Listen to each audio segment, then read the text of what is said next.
Thank you. I'm curious about that, actually.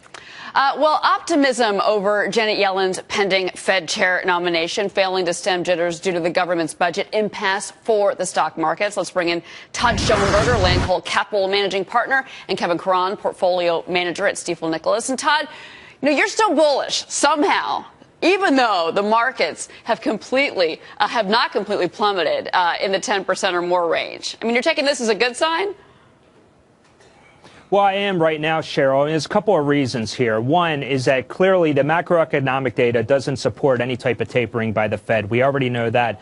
But also you have Wall Street that's calling the president's bluff right now, and also Congress. All of the doomsday rhetoric that we've been hearing over and over again just is not there. And clearly, I mean, it's unhealthy to have a shutdown right now. But the overall impact for the United States economy is that it's still weak. Therefore, you're going to have the Fed continuing to print money, and that's actually going to help stocks in the long run. So that's why I'm bullish. Well, you are still, I understand that you're bullish, but on the other side of the coin here with Kevin, and I know you're fairly bullish as well, but on the other side of the coin, we do expect this to hurt the economy. All these furloughed government workers, they're not out spending money right now. They're not even getting paychecks. What is that going to do to GDP, which was already forecasted to be 2%? I mean, whoop-de-doo.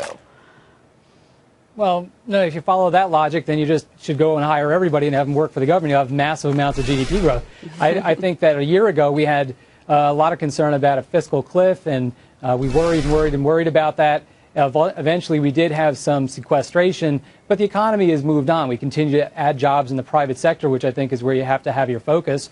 And the fact that we have a temporary shutdown of non-essential workers in the government, it's not my words, it's what the government's calling it, to me, it doesn't really move the needle in terms of the important things in the economy, which really have more to do with what happens in the private sector and what's happening with private investment, because that's really the thing that's going to ultimately move the economy to an expansion from a recovery, or whether we lapse back into some kind of recession. Well, even the market action that we're seeing right now, look, the Dow is flat. I mean, I'll give you that at the moment. But still, Todd, if you look at what the markets have been doing, the Dow dropped 160 points yesterday. The S&P hit a 4-week low yesterday. I mean, these are telltale signs that there is higher volatility, which we know from the VIX, Todd, and that there is more concern now than there was even 2 days ago about the shutdown.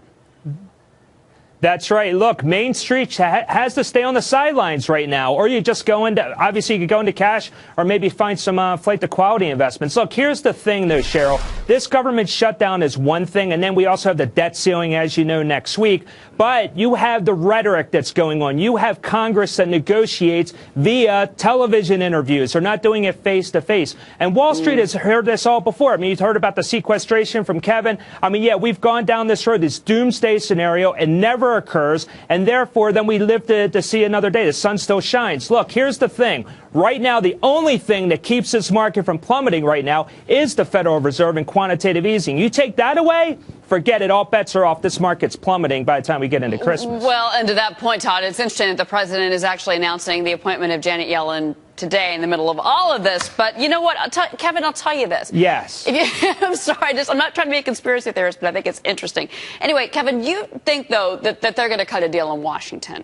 But I'm seeing more and more reasons, and this is in market activity. If you look at credit default swaps right now, those are getting more expensive. You look at the Treasury market, the bond market. It seems, Kevin, to me that there's little bits and pieces of nervousness. If we get in the middle of next week and there's no deal, and you still got Boehner over here and the president over here, is that when we all start to have to reevaluate whether or not we can handle a debt ceiling that is missed, Kevin?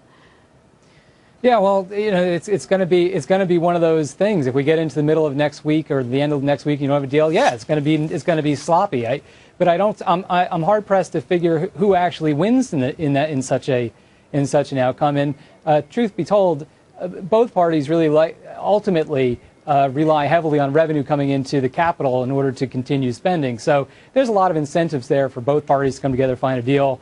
I think that ultimately to think about a default, especially on the Treasury debt, it's really unthinkable. And I think there's just a long way to go between here and there. Not a lot of incentives to go that far. But clearly the world's watching us, and the nastier this gets, the more egg is on our face as a nation. Listen. So we have to watch it. We have a public relations problem. Yes. Todd, real quick.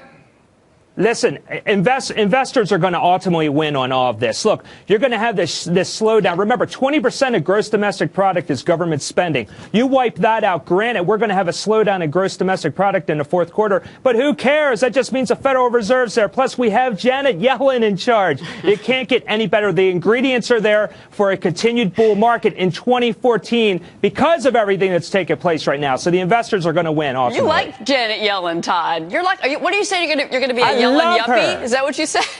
Yellen Yuppies. I'm starting a new club. It's a private club on Wall Street. We're meeting underneath the buttonwood tree. I want to join. All right. Todd Schoenberger, Kevin Caron. Gentlemen, thank you very much. Thank you.